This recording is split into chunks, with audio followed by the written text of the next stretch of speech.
இங்கே சீயம் சுழியன் செட்டிநாடு இனிப்பு சீயம் செய்முறை தமிழில் கொடுக்கப்பட்டுள்ளது. கஸ்டர்டு சீயம் சுழியன் செய்முறை செட்டிநாட் அனுப்பு சீயம் ரெசிபி. தேவையான பொருட்கள். பூரணம் செய்ய கடலை பருப்பு 1 கப். வெல்லம் 1 கப். தேங்காய் துருவல் 1 கீழ் 2 கப். ஏலக்காய் பொடி 1 கீழ் 2 டீஸ்பூன். மேலே மூடிய மாவு. உளுந்து பருப்பு 1 கீழ் 2 கப். அரிசி 1 கப். உப்பு சிறிது. எண்ணெய் பொரிக்க. தேன் பானை செய்முறை. பூரணம் தயாரிக்க. 1. கடலை பருப்பை நன்கு கழுவி 30 நிமிடம் ஊற வைக்கவும். 2.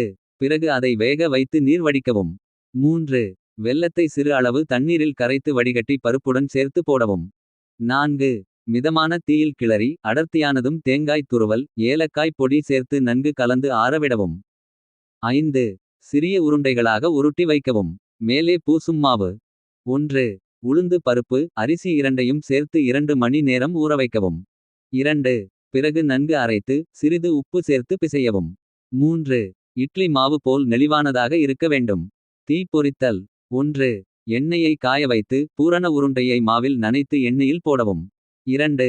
எல்லா பக்கமும் பொன்னிறமாக வரும் வரை பொரிக்கவும். 3. டிஷ்யூ பேப்பர் மேல் எடுத்து எண்ணெய் வடிக்க விடவும். தேங்காய் பரிமாறும் பரிந்துரை.